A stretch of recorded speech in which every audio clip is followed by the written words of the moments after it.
Assalamualaikum warahmatullahi wabarakatuh. Teman dimanapun Anda berada, selamat bergabung kembali di Ruang Tengah Podcast Teropong Media. Bersama saya Fajar Wira, saya hadir untuk menemani Anda dengan sejumlah topik yang menarik yang di setiap edisinya Ruang Tengah akan menghadirkan tamu-tamu yang tentunya membawa informasi-informasi yang siapa tahu Anda butuhkan. Seperti di hari ini, kita akan berbicara tentang dana pensiun, investasi hidup nyaman untuk semua profesi.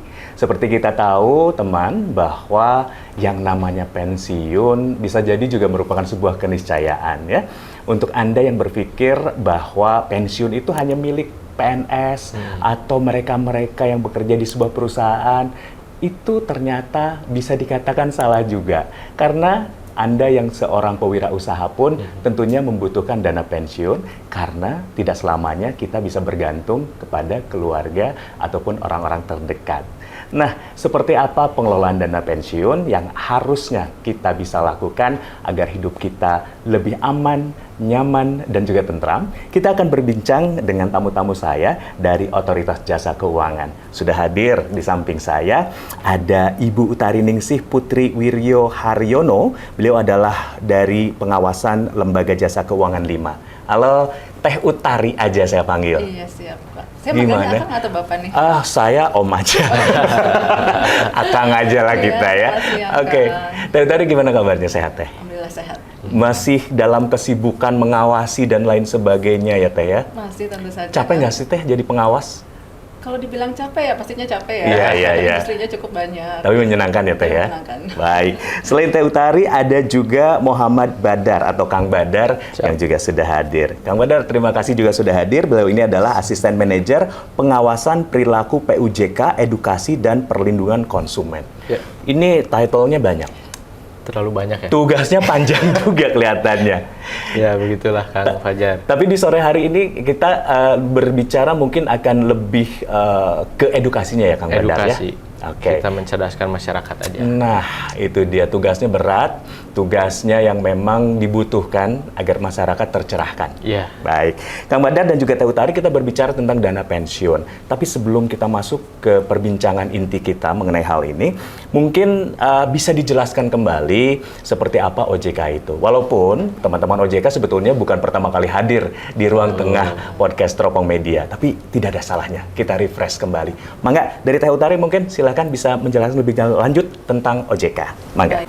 Jadi memang OJK merupakan peluburan dua fungsi antara lembaga regulator dan pengawasan yang sebelumnya diemban oleh BI, yaitu regulator dan pengawasan perbankan, dan juga fungsi regulator dan pengawasan pasar modal dan industri keuangan non-bank yang sebelumnya diemban oleh Kementerian Keuangan, dalam hal ini Bapepam LK. Oke, kalau sebetulnya manfaat langsungnya dengan adanya OJK ke masyarakat sendiri seperti apa tuh? Teh, boleh mungkin juga sedikit disinggung juga.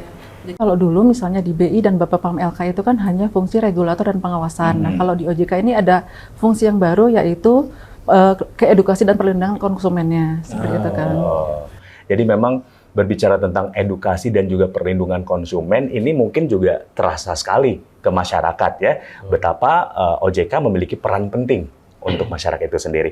Baik, Teh Utari, tadi sedikit juga disebutkan bahwa OJK ini memiliki tugas mengatur, kemudian juga mengawasi, kemudian juga melindungi. Nah, kira-kira siapa yang diatur? Kemudian juga siapa yang diawasi dan juga siapa yang dilindungi? Itu boleh dijelaskan lebih lanjut, silakan.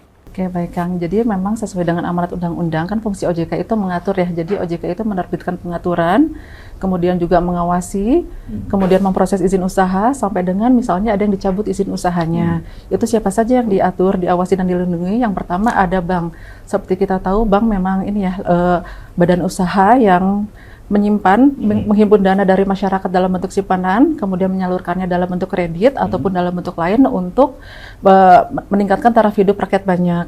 Kemudian juga ada pasar modal. Pasar modal itu yaitu bagian dari sistem keuangan yang berkaitan dengan beberapa kegiatan. Ada penawaran umum dan efek, kemudian ada juga pengelolaan investasi, kemudian yang ketiga ada emiten, perusahaan publik yang berkaitan dengan efek yang diterbitkannya. Kemudian ini yang paling banyak sektornya ada lembaga keuangan non-bank. Ini apa saja lembaga keuangan non-bank? Itu yang pertama ada perasuransian. Perasuransian ini apa? Merupakan perusahaan-perusahaan asuransi yang melakukan penghimpunan dana dalam bentuk premi dari masyarakat, kemudian menyalurkannya jika terdapat kerugian baik itu material maupun nyawa seseorang gitu ya di masa yang akan datang. Kemudian juga ada perusahaan reasuransi. Perusahaan reasuransi ini merupakan perusahaan penanggung ulang dari perusahaan asuransi. Kemudian juga ada broker, mungkin kalau Akang juga pernah dengar. Kemudian juga ada jasa aktuaria dan perusahaan penilai kerugian atau loss adjuster. Kemudian yang kedua juga ini nanti ada ini terkait dengan dana pensiun yang akan kita bahas nanti, yaitu badan hukum yang mengelola dan menjalankan program yang menjanjikan manfaat pensiun. Kemudian yang ketiga juga ada lembaga pembiayaan, yaitu badan usaha yang melakukan kegiatan pembiayaan dalam bentuk penyediaan dana dan atau barang modal. Kemudian ada lembaga jasa keuangan lainnya yang cukup banyak ya, ada pergadaian, lembaga penjaminan, lembaga pembiayaan ekspor impor, perusahaan pembiayaan sekunder, perumahan, dan ada juga yang baru kita awasi juga penyelenggaraan layanan pendanaan berbasis teknologi informasi atau biasa kita kenal dengan Pindar. Jadi memang OJK itu memiliki tugas yang cukup berat karena yang diawasi juga tadi Teh Utari sudah sampaikan listnya cukup panjang dan lain sebagainya. Tapi saya ingat di masyarakat itu sendiri ketika berbicara tentang OJK adalah ketika kalau mereka harus berurusan dengan pinjol misalnya ya, barulah keinget tuh, oh OJK, kita harus mengadu ke OJK dan lain sebagainya. OJK memiliki pamor ketika pinjol istilahnya naik daun. Ya. Bahkan beberapa waktu yang lalu ada yang gara-gara pinjol bunuh diri dan lain sebagainya. Disitulah OJK berperan ya untuk memberikan pengawasan kemudian juga perlindungan kepada masyarakat.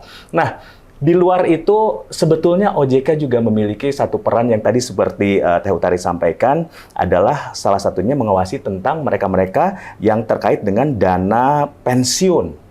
Nah, ini seringkali tersisihkan karena highlight-nya adalah si pinjol itu. Ya. Nah, boleh cerita tentang dana pensiun itu sendiri, Teh Utari mungkin. Kenapa, sepenting apa dana pensiun ini harus dimiliki oleh masyarakat? Jadi dana pensiun itu, Kang, sesuai dengan SE OJK nomor 4 tahun 2024 merupakan badan hukum yang memang mengelola dana masyarakat untuk memang kemudian dikelola untuk memberikan manfaat sesuai dengan yang dijanjikan. Jadi bisa kita bilang dana pensiun ini merupakan simpanan atau investasi untuk masa depan ketika kita sudah masuk masa usia pensiun. Dan memang kalau untuk dana pensiun ini ada beberapa Kang ya, ada beberapa tipe. Mungkin yang pertama ada dana pensiun pemberi kerja. Itu dana pensiun yang didirikan oleh satu perusahaan untuk karyawan di perusahaannya. Nah, dana pensiun pemberi kerja ini juga ada dua tipe ya, Kang ya. Ada manfaat pasti dan iuran pasti. Itu bedanya apa? Kalau untuk manfaat pasti ini manfaatnya sudah ditentukan di awal. Jadi pesertanya dapat berapa itu sudah ditentukan di awal. Biasanya rumusnya itu ada formula gaji terakhir dikali masa kerja dan persentase tertentu. Nah, karena manfaatnya sudah dijanjikan di awal, di situ kan pasti ada risiko investasi ya. Nah, itu yang menanggung adalah pemberi kerja atau perusahaannya. Nah, kemudian untuk tadi yang kedua ada dana pensiun pemberi kerja iuran pasti, itu yang ditentukan di awal adalah iurannya. Nah, biasanya sih besarnya iuran misalnya 5% dari gaji ditambah 5% dari perusahaan atau pemberi kerjanya. Nah, itu karena iurannya sudah ditentukan di awal, nanti berapa manfaatnya itu ditentukan dari hasil iuran dan pengembangannya. Jadi itu resikonya lebih kepada di peserta kalau untuk dana pensiun iuran pasti. Kalau dana pensiun tadi yang manfaat pasti kan iurannya kalau resikonya lebih ke pemberi kerja atau perusahaannya. Kemudian ada juga tipe yang kedua, yaitu dana pensiun lembaga keuangan. Ini adalah dana pensiun yang didirikan oleh bank atau asuransi jiwa. Nah, ini pesertanya bebas, kan tidak harus karyawan di perusahaan tersebut, tapi bisa untuk masyarakat umum. Jadi untuk masyarakat misalnya yang merupakan pekerja bebas, pedagang, atau pekerja informal, itu bisa join di dana pensiun lembaga keuangan. Karena memang ini peruntukannya juga untuk masyarakat umum. Jadi si dana pensiun ini boleh dibilang itu tadi ya satu bentuk investasi ya yang memang harus sebetulnya dimiliki oleh masyarakat.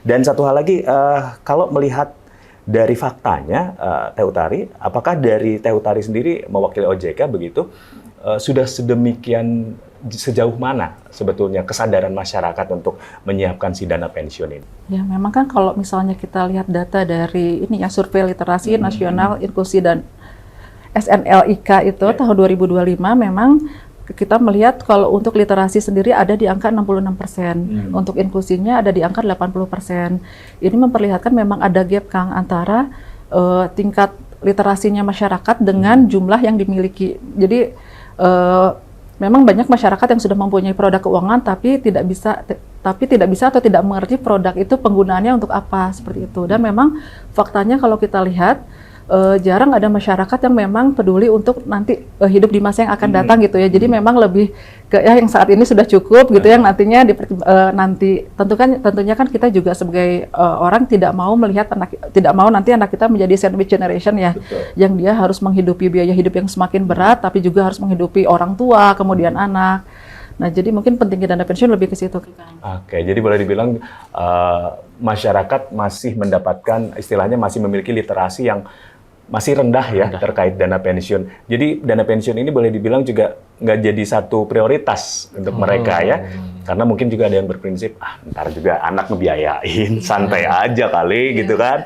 Tapi ternyata nggak seperti itu. Dana pensiun itu memiliki peran sangat penting dalam kehidupan masyarakat. Oke, nah kira-kira kalau melihat dari literasi yang boleh dibilang cukup rendah ini, Teh Utari ataupun nanti Kang Badar bisa tambahkan, sebetulnya penyebabnya apa ya? Kok orang Indonesia itu santai gitu ngadepin dana pensiun? Kalau melihat orang-orang luar gitu ya, pensiun itu benar-benar mereka menikmati hidup. Betul. Mereka naik cruise, keliling dunia, naik apalah gitu ya, kapal pesiar dan lain sebagainya. Orang Indonesia mah kalau udah pensiun teh, ya gitu aja gitu di kebon, udah cukup. Kira-kira apa sih penyebab literasinya, kesadarannya rendah gitu? Mungkin gitu ya, kayak kalau masyarakat kan beranggapan dana pensiun itu cuma bisa dilakukan atau diikuti oleh PNS, pekerja kantoran. Betul.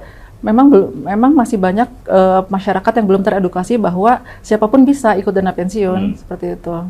Oke, Kang Badar mungkin ada sedikit tambahan juga, silakan. Jadi kalau ini secara luasnya ya, secara nasional memang literasi kita masih rendah. Kalau di orang Sunda kadang bilangnya gini, Kang, kumaha engke atau engke kumaha gitu ya. Itu kan antara dua hal itu ya, betul, Kang ya. Betul. Jadi kadang banyak yang masih mikir kumaha engke we gitu ya. Betul. Sedangkan kita harus memikirkan kalau kata luar negeri mah engke teh kumaha gitu. Jadi jangan sampai kita hanya menganggap hidup itu jangan melihat hari ini saja gitu, Kang. Karena banyaknya di masyarakat Indonesia itu yang saya lihat dan berdiskusi juga dengan akademisi bahwa Indonesia itu masyarakat masih beranggapan fokus kita tuh pemenuhan di yang sekarang, sedangkan di yang masa depan gitu belum ada. Makanya banyak yang punya resep keuangan, pengelolaan keuangan tuh yang baik di mana sih? Gitu. Oke.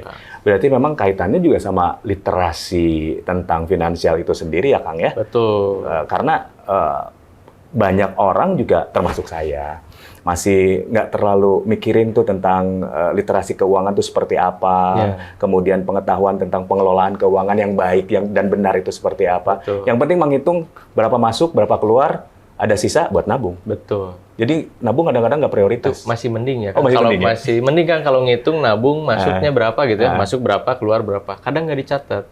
Jadi timpang tindih. Kalau misalnya selaku pelaku usaha ya, tumpang tindih nanti ada yang harusnya buat modal malah jadi kepake buat pengeluaran gitu. Nah, itu dia. Jadi kalaupun misalnya teman masih memiliki istilahnya sistem keuangan yang masih sederhana, setidaknya juga ya udah lebih lumayan lah ya. Dibanding orang yang cuma nerima, ngabisin tanpa nggak tahu gitu.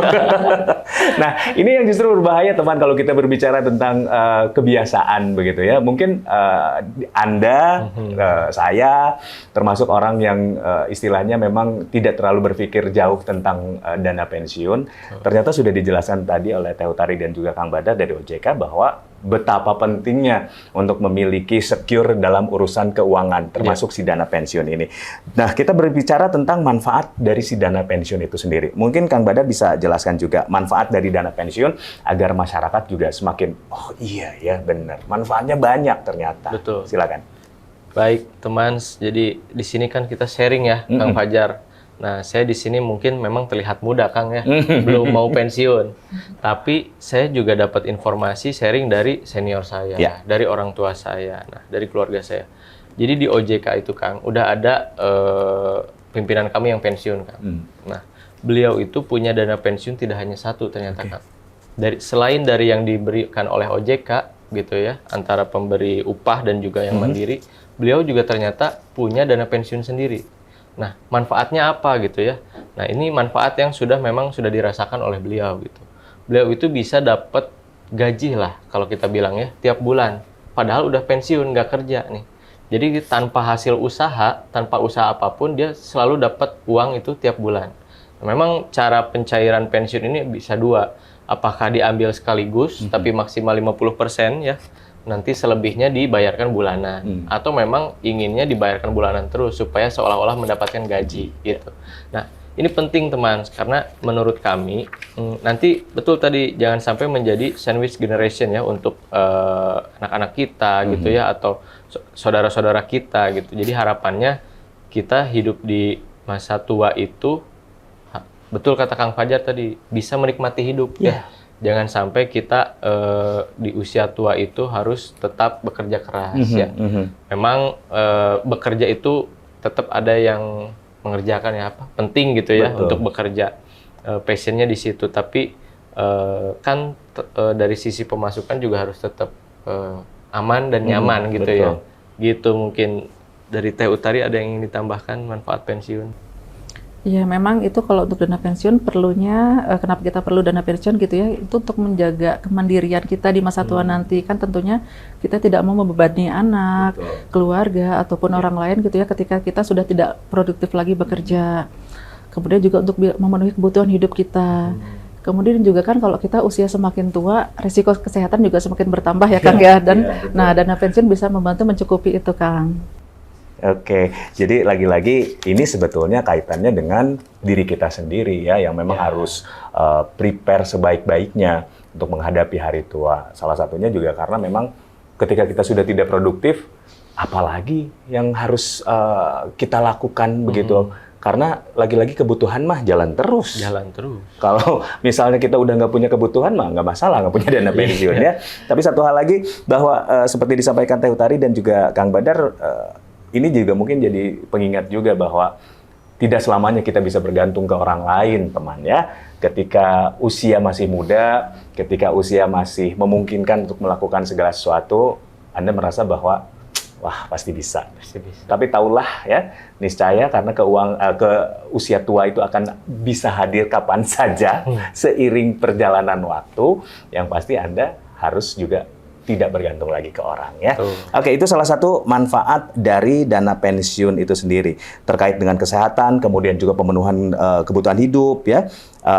Nah, saya juga dengar terkait dengan inflasi, maksudnya apa? Kalau si dana pensiun ini bisa dijelaskan? Menghadapi inflasi, katanya salah satu manfaat. Apa tuh? Ya, jadi ketika kita nyimpan uang gitu ya Kang ya di dana pensiun, kan itu si dana pensiun akan memutar uang kita ya.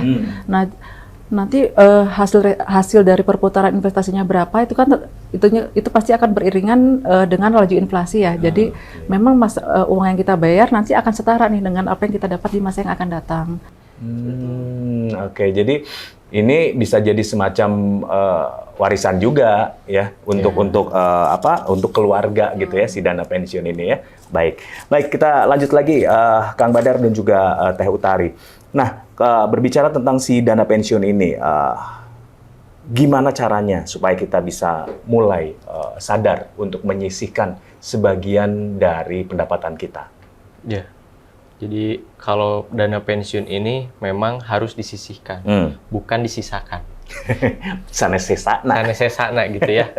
Jadi teman, menurut financial planner ada studi bahwa resep pengelolaan keuangan itu banyak. Jadi resep itu tidak hanya harus di dapur ya, Kang Fajar ya. Betul. Tapi resep pengelolaan keuangan dengan baik dan benar itu ternyata ada resepnya. Nah, yang pertama itu 10%. 10% dari 100% tentunya ya. 10% itu untuk dana sosial. Contoh zakat ya, infak sedekah untuk bagi yang muslim, atau misal dana sosial aja ke masyarakat sekitar, tetangga gitu ya, untuk membantu. Lalu juga 20% untuk dana tabungan atau investasi. Nah, ini yang penting. Kenapa? Karena tadi kata Kang Fajar, kadang kita pengeluarannya dulu berapa, terus pemasukannya dulu berapa, pengeluaran, terus sisanya berapa gitu ya. Baru kita tabung. Ternyata kita itu harus menyisihkan dulu. untuk tabungan atau investasi. Ya, ya. Kan kalau berbagai macam instrumen investasi banyak lah ya. Mau ke dana pensiun salah satunya, mau ke pasar modal atau bentuk lainnya gitu ya. Nah, atau hanya nabung atau deposito, ya silahkan saja gitu. Setiap orang punya preferensi masing-masing. Jadi itu baru 30%. Ya. Lalu 30%-nya lagi maksimal untuk hutang. Nah, ini yang kadang suka lupa. Ini kadang sisa juga ya. Bisa bayar, bisa pinjem tapi nggak bisa bayar. Harusnya sudah disisihkan dari pemasukan 30%. Jadi kalau punya uang pemasukan 10 juta, berarti 3 jutanya untuk pembayaran hutang atau kewajiban lah ya. Seperti itu. Nah, 40%-nya itu baru untuk kebutuhan pokok, sandang, pangan, papan gitu ya. Seperti itu. Tapi ini tadi ya, memang secara pelaksanaannya Kang Fajar beda ya. Saya mengakui itu teman. Jadi tidak semudah itu memang. Tapi minimal tadi Kang Fajar, bagaimana sih cara sejak dini ya bahkan gitu. Ya minimal kalau dari anak SD, SMP, SMA itu untuk menabung. Tapi kalau untuk yang sudah bekerja, tolong disisihkan untuk dana pensiun minimal. Jangan sampai hanya mengandalkan dari perusahaan, tapi kita juga ada dana pensiun mandiri lah untuk menambah tadi ya ketenangan kalau kata Mbak Utari ya di sisa masa pensiun kita. Gitu. Ini formula rumus dari yang tadi disampaikan oleh Kang Badar ini sebetulnya ini berlaku umum atau gimana nih? Si 10, 20, 30, 40 ini sebaiknya atau memang seperti apa? Dianjurkan seperti itu. Tapi memang bisa dikurangi. Contoh masyarakat menengah ke bawah, saya belum bisa untuk memberikan dana sosial, termasuk zakat, infak, sedekah saja, bahkan saya itu termasuk penerima gitu ya, misal gitu ya. Berarti 10% itu bisa dialihkan ke yang lain. Porsinya silakan, apakah ke porsi untuk kebutuhan hidup gitu ya, jadi kebutuhan hidupnya menjadi 50%, atau tadi menjadi pembayaran kewajiban utang gitu ya, atau untuk tambahan di tabungan atau investasi.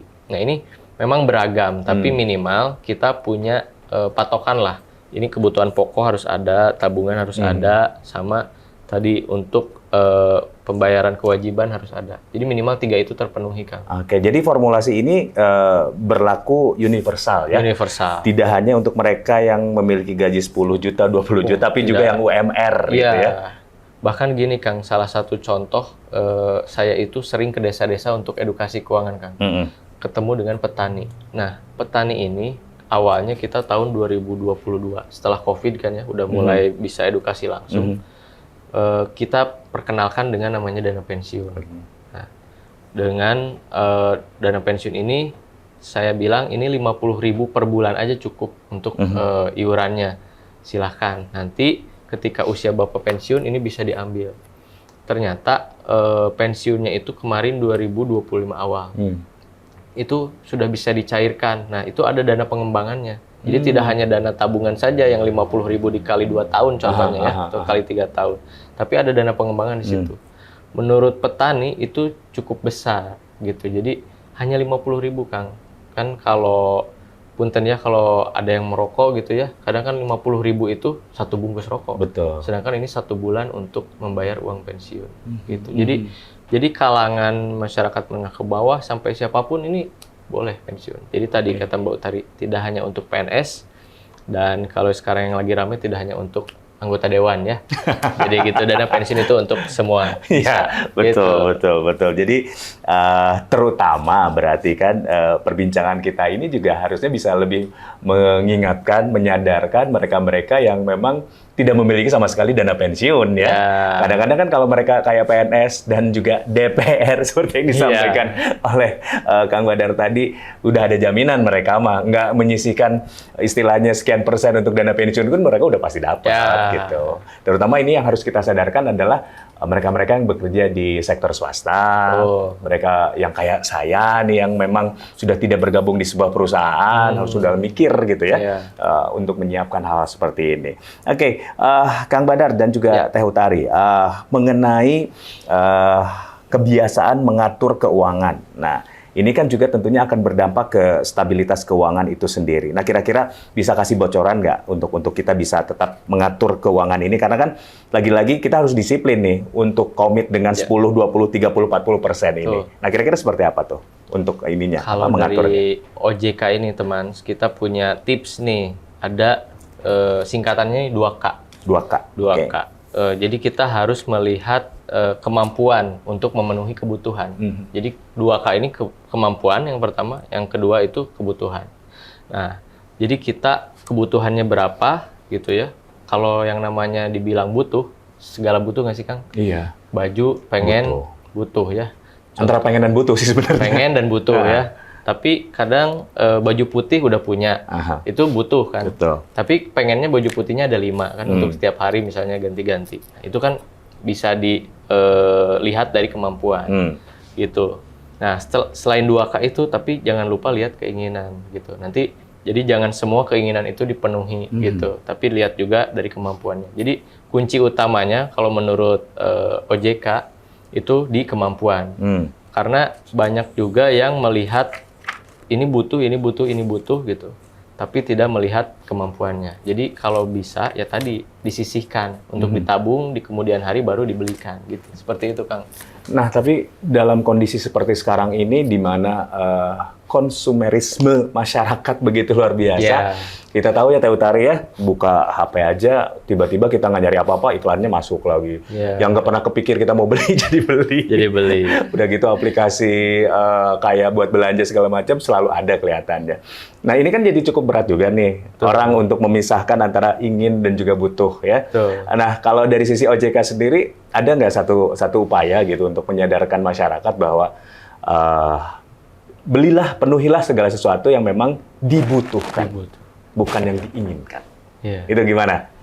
Kalau dari kami itu kan di bagian edukasi keuangan di OJK Provinsi Jawa Barat khususnya, ini rutin mengedukasi tidak hanya kepada orang dewasa Kang, bahkan dari TK sampai ke kakek nenek Kang, bisa kita bilang. Dari TK itu mengajarkan menabung. Nah, lalu SMA mulai menabung tapi lihat juga kebutuhan gitu ya. Kalau ada keinginan untuk dibeli. Terus kakek nenek uang pensiunnya jangan sampai tertipu di investasi bodong. Nah, itu salah satu kita mengedukasi keuangan ke masyarakat umum gitu. Mengingatkan bahwa penting nih terkait dengan keinginan yang dicapai harus melihat kemampuan. Nah, tapi kalau dari sisi pribadi nih Kang, dari saya sendiri, saya kalau ingin sesuatu, saya pernah baca, coba dipikirkan 7 hari. Oke, oh itu bagus. Ya Kang? 7 hari ya? 7 hari Kang. Jadi saya pengen beli, contoh kemarin saya pengen beli powerbank. Nah, powerbank saya masih ada yang sebelumnya. Cuman kayaknya belum maksimal dibuat ngecas. Saya pikirkan 7 hari kemudian. Hari pertama masih pengen, hari kedua masih pengen, hari ketiga, sampai hari ke-7, oh ternyata ini masih bisa dipakai aman-aman aja. Ya udah, berarti belum butuh sebetulnya. Nah, tapi biasanya hari ke-8 muncul lagi keinginan baru. Bikin lagi 7 hari berikutnya. 7 hari kemudian, gitu kan. Nah, ini menurut saya sih efektif ya, kalau saya jalankan secara pribadi gitu. Jadi, ya saya kalau misalnya keinginan tuh, karena datangnya cepet, lagi scroll TikTok, goleran tiba-tiba ada iklan keripik aja kita beli kan. Baru kemarin saya beli keripik usus ayam. Coba pentingnya apa gitu kan? Padahal kan itu hanya tergoda sesaat kan. Nanti 7 hari kalau lihat iklan ini lagi, saya mau beli atau enggak, ternyata enggak. Gitu. Itu menurut pribadi saya, mungkin Teh Utari ada saran lain. Silakan. Siapa tahu ada pengalaman hidup yang relate sama itu. Aduh, kalau bicara saya, sebetulnya saya itu orang yang boros Kang. Jadi memang harus benar-benar memisahkan antara kebutuhan dan keinginan. Itu tips dari Kang Badar, itu benar banget, kebutuhan dan keinginan. Biasanya kalau saya pengen barang, saya bener nggak ya, bener-bener pengen ini atau butuh ini nggak ya? Memang tipsnya saya baru dapat dari Kang Badar, itu bener banget. Memang harus nahan dulu 7 hari gitu ya. Kemudian dilihat lagi nih kita butuh atau pengen nih terhadap barang itu. Situ sih Kang. Oke. Nah, Teh Utari, dari ini balik lagi ke pengalaman pribadi. Kalau bicara tentang si dana pensiun, nah Teh Utari sendiri, kalau udah pensiun pasti ntar dapat ketika nanti pensiun. Tapi kepikiran juga kah untuk juga istilahnya berinvestasi di dana pensiun di luar dari yang nanti akan diterima dari kantor misalnya? Gitu nggak sih? Pikiran juga, Kang. Jadi memang walaupun kita udah punya dana pensiun, tapi kan kita juga bisa ikut di dana pensiun lain ya, Kang, ya, di dana pensiun lembaga keuangan tadi. Memang karena kalau kita pikir, Kang, kalau dana pensiun itu kan memang baru bisa digunakan saat kita mencapai usia pensiun, di mana kan di masa itu kita sudah tidak aktif lagi bekerja, dan memang dengan makin banyaknya biaya hidup gitu ya, memang itu pasti akan sangat dibutuhkan nanti ketika kita sudah tidak aktif bekerja. Seperti itu sih. Jadi walaupun memang saya sudah punya dana pensiun, tapi saya tetap ikut di dana pensiun lain selain dari kantor gitu ya.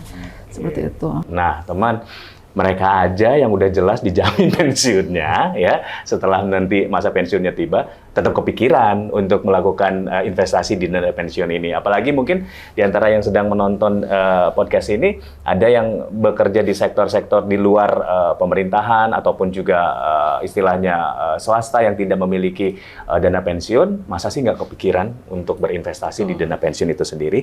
Oke, nah kita bicara tentang sekarang peran OJK itu sendiri di dalam dana pensiun ya.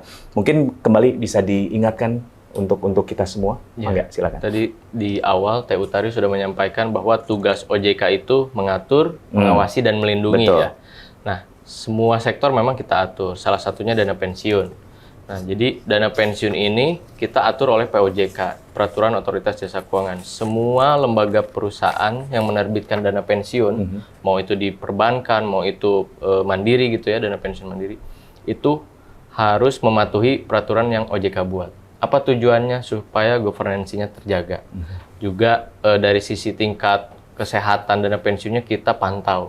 Di mana ada pelanggaran gitu, kita juga pantau. Jadi mudahnya buat masyarakat, OJK itu sebagai polisi pengawas gitu. Oke. Kan polisi mengawasi orang-orang jahat. Betul. Nah, termasuk juga OJK gitu. Bukan berarti di lembaga keuangan banyak orang jahat, tapi kan ada saja ya tindak kejahatan. Nah, itu salah satunya supaya tadi fungsi melindungi masyarakat, nasabah itu terlindungi oleh adanya pengaturan pengawasan dari OJK. Gitu. Oke, itulah pentingnya OJK, perannya OJK di kaitannya juga selain tadi fungsi-fungsi lainnya di dana pensiun ini juga ternyata memberikan masyarakat ketenangan ya dengan adanya OJK itu sendiri. Nah, kalau bicara tentang dana pensiun yang aman, amanah dan nyaman, mungkin teman-teman nggak bisa menyebutkan begitu brandnya apa gitu. Tapi setidaknya masyarakat bisa dikasih bocoran milih dana pensiun atau investasi dana pensiun itu yang harus seperti ini kualifikasi. Jadi kalau untuk memastikan dana pensiun yang aman, dicek saja Kang di WhatsApp OJK ataupun di websitenya OJK. Kenapa? Jadi yang pertama dipastikan itu 2L nih. Kita punya singkatan lagi nih ya. 2L yaitu legal dan logis. Legalitasnya dipastikan. Selama itu diawasi oleh OJK, masyarakat akan terjamin dan terlindungi gitu ya. Tapi pastikan juga kadang ada oknum yang menawarkan lembaga produk keuangan gitu ya. Tapi bukan berasal dari produk keuangan tersebut. Jadi tidak resmi lah gitu, tidak beridentitas asli. Jadi pastikan 2L tadi ya, legal dan logis gitu ya. Manfaat yang diberikan itu logis secara logika gitu ya, untuk dari sisi keuntungan, dan juga pastikan legal bahwa perusahaannya diawasi oleh Otoritas Jasa Keuangan, dan juga ketika ada mendapatkan penawaran gitu oleh orang gitu, pastikan bahwa itu memang terdaftar di lembaga keuangan tersebut. Seperti itu. Oke, karena sudah jadi jaminan ya ketika kita cek legalitas di web ataupun juga di WhatsApp-nya OJK, kita sudah terdaftar, masyarakat sudah boleh dibilang ya sudah aman gitu ya. Ya. Oke, jamin ya. Ya, karena kalau dari sisi produk, jadi jangan khawatir. Ikuti dana pensiun, gitu kan ya Kang. Cuma kalau tadi Kang Fajar sampaikan, kami tidak bisa mendorong 1 atau 2 lembaga dana pensiun, tapi itu kan ada di preferensi masing-masing masyarakat. Silahkan dilihat profil masing-masing dana pensiun, investasinya kemana gitu ya, terus di bidang apa. Nah itu silahkan dilihat oleh masing-masing, preferensinya mau ke yang mana. Oke. Bicara tentang nomor WhatsApp yang mungkin bisa jadi layanan konsumen untuk OJK, boleh di-mention? Boleh. Untuk nomor WhatsApp-nya silakan. Jadi di OJK itu, teman, kami punya layanan WhatsApp. Namanya itu kontak 157. Nah, nomor WhatsApp-nya itu 081 157, 157, 157. Jadi 157-nya 3 kali. Kalau mau telepon langsung, curhat langsung gitu ya, nanya-nanya, itu bisa langsung telepon ke 157.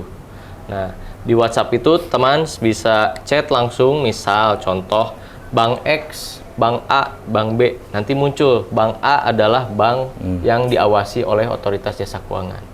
Atau dana pensiun A itu adalah dana pensiun yang diawasi oleh Otoritas Jasa Keuangan. Seperti itu. Karena dia chatbot sifatnya, jadi pasti langsung auto reply. Tapi kalau misalnya ingin ngobrol juga dengan customer service OJK, itu nanti di situ ada pilihan menunya di WhatsApp.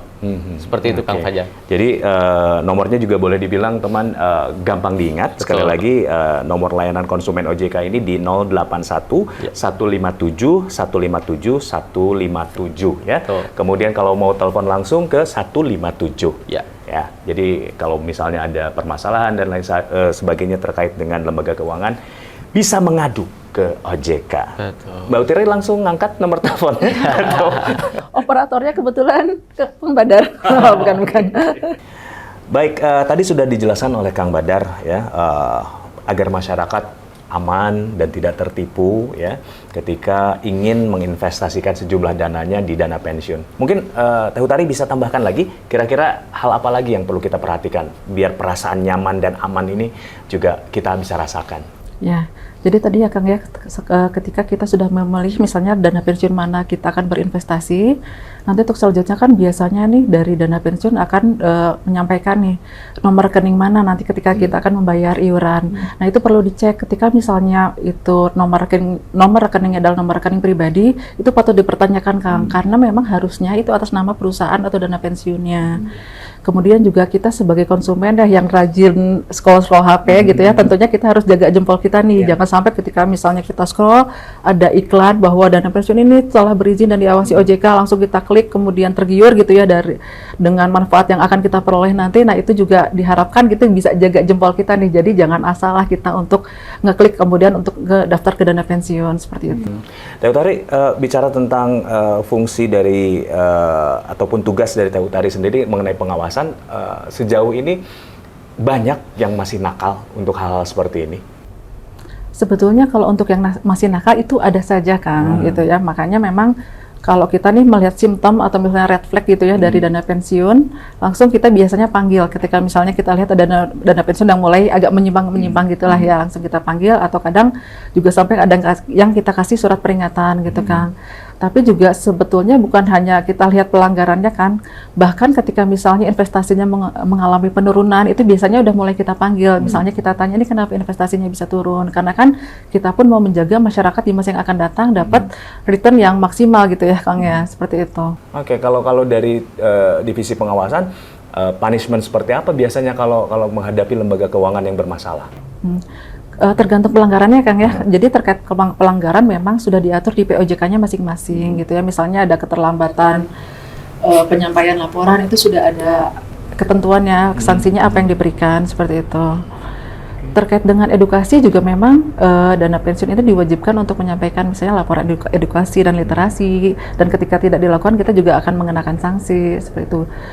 Dari sanksi-sanksi itu sendiri, mereka kan bisa aja ya setelah disanksi ataupun mungkin di-ban si salah satu nama lembaga keuangannya, muncul lagi yang baru. Misalnya berganti nama dan lain sebagainya.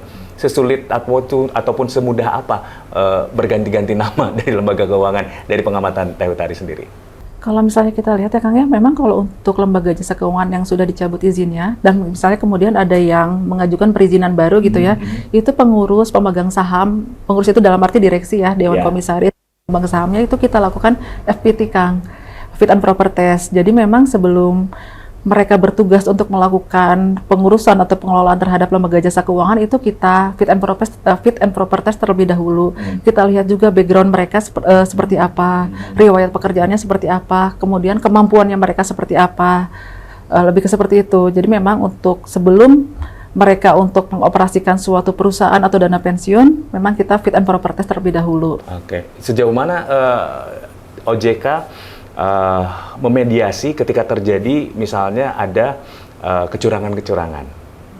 Karena sebetulnya misalnya kecurangan itu bisa mungkin saja terjadi walaupun misalnya kayak tadi lembaga keuangannya terdaftar legal, tapi ternyata yang mainnya pribadi gitu, misalnya marketingnya dan lain sebagainya. Ketika itu terjadi ada kecurangan, memediasi antara si korban dengan pelaku gimana caranya si OJK?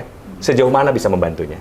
Ya mungkin saya izin jawab ya Kang terkait fungsi perlindungan konsumen di sisi betul, OJK gitu. Jadi kita memang ada portal perlindungan konsumen, namanya itu aplikasi portal pelayanan perlindungan konsumen. Itu memang websitenya terbuka untuk umum ya teman, jadi bisa diakses lewat kontak 157.ojk.go.id gitu. Nah di situ kita bisa laporkan apabila ada sengketa masalah dengan lembaga keuangan, tapi yang berizin dan diawasi oleh OJK. Kalau misalnya sudah masuk kontak 157 atau APPK ini, nanti akan ada namanya pemanggilan terhadap lembaga keuangannya gitu. Nanti setelah dipanggil, maka ada SLA-nya kapan harus ditindaklanjuti. Nanti kalau masih belum selesai ditindaklanjuti, kita pertemukan di kantor OJK untuk dimediasi gitu. Apakah kesalahannya dari perusahaan atau kesalahannya dari oknum. Meskipun oknum, kita akan bantu untuk ditegaskan kepada aparat penegak hukum. Gitu. Jadi kita bekerja sama juga, tidak hanya dari sisi OJK gitu. Itu Kang Fajar. Jadi memang tidak dilepas juga pada akhirnya ya masyarakat, karena OJK istilahnya memiliki fungsi-fungsi tadi yang sudah disebutkan, tidak dengan maksud untuk istilahnya mengendorse lembaga keuangan tertentu, tapi ketika terjadi masalah lepas tangan gitu ya, tetap diawasi dan juga dimediasi ya. Itu pun kalau terjadi masalah. Karena fungsi pelindungan konsumennya tetap kita tekankan gitu. Betul. Tadi boleh diulang untuk aplikasi portal perlindungan konsumennya, websitenya di www.157.ojk.go.id. Oke ya. Jadi tinggal masuk ke website yang tadi sudah disebutkan oleh Kang Badar, dan tentunya juga bisa langsung mengadukan ataupun permasalahan apa yang dihadapi. Ya teman, tadi sudah dijelaskan oleh Teh Utari dan juga Kang Badar terkait kalau misalnya teman menghadapi permasalahan dengan satu lembaga keuangan tertentu. Tadi sudah disebutkan ya, ada website namanya kontak157.ojk.go.id. Itu bisa disampaikan permasalahan apa yang sedang dihadapi. Kang Badar, terkait tentang permasalahan ini, mungkin juga zaman yang sekarang ini kan memang semakin luar biasa ya, ketika sosial media dan lain sebagainya begitu merajalela, seringkali banyak orang terkena scam juga, ya, penipuan dan lain sebagainya, bahkan dari dating apps sendiri gitu ya, tiba-tiba ngirim duit segala macam. Nah kalau hal-hal seperti ini gimana OJK bisa membantu? Ya, jadi kami itu bersama regulator lainnya ya, OJK, Bank Indonesia, aparat penegak hukum, termasuk Komdigi, pada tahun 2024 akhir tahun itu meluncurkan website namanya Indonesia Anti Scam Center atau disingkatnya IASC. Nah ini websitenya ini berfungsi untuk menerima aduan-aduan dari masyarakat terkait penipuan gitu ya, khususnya yang bertransaksi melalui rekening. Seperti itu. Ya, jadi bisa dibantu ya. Betul. Secepat apa reaksinya nanti kita? Jadi pertama ketika dia melaporkannya di bawah 3 jam nih secara data ya Kang ya, karena baru berjalan kurang lebih 1 tahun. Secara data ketika dia lapor di bawah 3 jam, itu rekening penipu itu langsung kita blokir. Artinya dana kita yang masuk ke penipu masih ada dong di situ. Nah, nanti diproseslah selanjutnya oleh aparat penegak hukum bahwa betul ini secara data, secara histori memang tertipu gitu ya, dan ini penipunya. Dikejar penipunya gitu ya untuk dari fungsi aparat penegak hukum. Nah, nanti dari IASC ini memproses bagaimana cara pengembalian uangnya. Apakah benar gitu ini tertipu atau seperti apa gitu. Karena kan uangnya masih ada di rekening. Ya berarti dengan catatan bahwa uang itu memang belum ditarik sama si penipunya. Betul. Ya. Kenapa harus lapor di bawah 3 jam? Di bawah 3 jam. Ya. Jadi teman jangan galau dulu. Jangan update status, aduh aku ketipu. Jangan curhat dulu. Keburu ke mana tuh artisnya gitu kan. Gitu. Jadi kita harus langsung lapor. Jadi galaunya nanti setelah lapor baru boleh galau, boleh curhat gitu Kang. Karena itu pengalaman secara data ada juga uang yang kembali gitu, 30%. Nah, 70%-nya galau dulu, 30% langsung lapor. Ya, oke, jadi sebaiknya memang disarankan di bawah 3 jam. Di bawah 3 Berarti jam. harus memang reaksi cepat ya. Iya, karena kan penipu pas dapat uang, wah masuk nih 50 juta, langsung tarik kan. Betul, Tapi betul. kadang ada yang, nanti aja, gitu. Penipu kan ada kan. Jadi kita akan langsung blokir tuh rekening penipunya. Oke, jadi memang sudah disiapkan lah sebetulnya berbagai antisipasi ya. Betul. Dari OJK sendiri terkait tentang penipuan atau scam dan lain sebagainya. Oke, Kang Badar, sejauh ini dari pengalaman Kang Badar di divisi edukasi, apa yang paling sulit mengedukasi masyarakat? Tentang apapun lah. Ya, masyarakat ini betul tadi kata Teh Utari ya, punya sebetulnya rekening, punya sebetulnya dana pensiun atau tabungan segala macam, tapi disimpan di bawah baju, jadi nggak digunakan. Jadi uang tuh tetap aja disimpannya di bawah risbank gitu ya, di bawah baju segala macam. Nah, terus kadang mereka itu menolak untuk digitalisasi. Ya. Ya, sama ada kalau saya ke desa-desa ini bilangnya malu untuk ke bank. Padahal ya karena katanya saya dengan penampilan gini, nabung itu saya cuma punya uang 20.000, apakah bisa menabung? Ini contohnya ya. Sedangkan bank itu tidak tidak menolak uang berapapun gitu. Jadi selalu menerima gitu. Mau 5.000 nabung 1.000 bisa. Kalau di desa-desanya belum ada layanan perbankan atau layanan lembaga keuangan lainnya, kita itu OJK mendorong kepada perbankan untuk punya program Laku Pandai, layanan keuangan tanpa kantor. Contoh di warung-warung tuh, kalau mau kita top up untuk Shopee Pay gitu ya, atau e-commerce lainnya, itu kan bisa di warung-warung. Nah, itu adalah salah satu lembaga keuangan yang kita dorong untuk membuka layanan supaya menyebarkan akses keuangan ke masyarakat. Jadi sulitnya itu di mindset aja sih. Di mindset ya, lebih ke situ ya. Jadi mereka sudah memiliki pola pikir tertentu, di mana satu istilahnya apa ya, satu ilmu baru kadang-kadang memang tidak bisa terserap dengan semudah itu karena pola pikirnya memang sudah jadi tantangan sebetulnya ya. Tantangan. Ya. Jadi Tapi biasanya gini tidak kan, pernah menyerah ya. Oh enggak, kita selalu edukasi ke setiap lapisan masyarakat. Oke. Gitu. Teh Utari, kalau dari sisi pengawasan hal apa yang tersulit? Ke dana pensiunnya ya. Tantangannya sih sebetulnya ini ya, karena iklim investasi kita yang naik turun. Jadi itulah tantangan buat kita sendiri. Jadi memang kalau misalnya kondisi investasi turun dan memang kemudian kan dana pensiunnya pasti turun ya nilainya gitu. Nah itulah sulitnya sebetulnya. Karena kita sebagai pengawas tidak boleh merekomendasikan satu produk keuangan ya. Jadi ketika turun, kita hanya minta mereka untuk melakukan evaluasi. Bagaimana caranya supaya mereka memperbaiki portofolio yang sedang turun. Seperti itu. Ada nggak upaya dari tim pengawasan istilahnya memang untuk mengumpulkan masyarakat, ya kaitan juga dengan edukasi juga gitu, memberikan istilahnya dari OJK ya, kelas khusus begitu untuk masyarakat yang istilahnya ingin tahu lebih lanjut terkait tentang dana pensiun ataupun juga investasi-investasi lain. Ada nggak kira-kira? Kalau dari sisi pengawasan kami pernah Kang, jadi ketika kita meriksa dana pensiun, kita minta dipertemukan dengan pesertanya. Jadi kita tanya dulu nih pesertanya tahu nggak sih program pensiun itu apa? Karena rata-rata memang orang yang bekerja seperti kita itu nggak ngeh kalau kita punya dana pensiun gitu ya. Besarannya nanti apa itu kebanyakan itu ngehnya ketika kita masuk usia pensiun baru ngeh nih, oh ternyata kita punya ya, oh ternyata nominalnya segini ya, lumayan juga seperti itu. Jadi kita tanya dulu pesertanya itu mengerti atau enggak bahwa mereka nanti akan dapat dana pensiun gitu ya. Kemudian hasil pengembangannya sebetulnya kan dana pensiun itu punya kewajiban untuk menyampaikan berapa sih dana yang sudah dipunya gitu ya untuk masing-masing peserta. Nah itu mereka dapat atau enggak dari dana pensiunnya. Kemudian mereka juga mantau nggak kinerja dana pensiunnya, lebih ke situ Kang kalau untuk dari sisi pengawasan ya. Iya. Untuk selalu diingatkan juga ke masyarakatnya ya, biar mereka juga bisa tenang gitu ya. Baik, tidak terasa teman kita sudah berada di penghujung perbincangan kita terkait tentang dana pensiun, investasi hidup nyaman untuk semua profesi. Tadi sudah disampaikan banyak sekali informasi dari narasumber-narasumber kami ini bahwa memang dana pensiun ini merupakan satu hal yang insya Allah sebetulnya bisa menjamin kita untuk memiliki masa tua yang lebih nyaman, aman, dan juga tentram tanpa perlu kita bergantung kepada orang lain, apalagi anak-anak kita. Karena kita sadar bahwa mereka pun memiliki kehidupan mereka masing-masing. Terakhir, Kang Badar dan juga Teh Utari, ini terkait tentang dana pensiun ini mungkin ada closing statement yang ingin disampaikan juga ke masyarakat untuk juga kembali mengingatkan betapa pentingnya hal ini. Dari Kang Badar dulu, Mangga, silakan. Ya, Jadi tadi ya, dana pensiun itu salah satu produk lembaga keuangan yang diawasi OJK.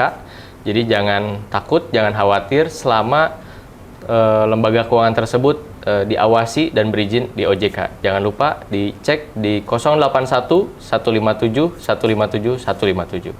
Oke, Teh Utari, mangga silakan. Jadi bagi teman yang sekarang masih dalam usia produktif, jika kita ingin hidup nyaman, mandiri di masa yang akan datang atau di masa tua nanti, ikutlah dana pensiun.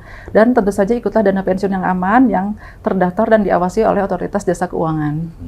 Baik, sekali lagi terima kasih Teh Utari, terima kasih Kang Badar. Sami-sami. Sudah berbagi informasi dengan kita semua dan tentunya juga teman-teman yang saat ini juga nonton di podcast Ruang Tengah di Teropong Media ini. Baik teman, itu tadi perbincangan kita bersama dengan Utari Ningsih Putri Wiryo Harjono. Beliau adalah pengawasan Lembaga Jasa Keuangan 5, kemudian juga bersama dengan Muhammad Badar, Asisten Manajer Pengawasan Perilaku PUJK, Edukasi dan juga Perlindungan Konsumen, Otoritas Jasa Keuangan. Terima kasih telah juga menyimak perbincangan ini. Mudah-mudahan bermanfaat. Sampai berjumpa lagi di podcast Ruang Tengah Teropong Media lainnya. Saya Fajar Wira pamit. Sampai jumpa. Assalamualaikum warahmatullahi wabarakatuh.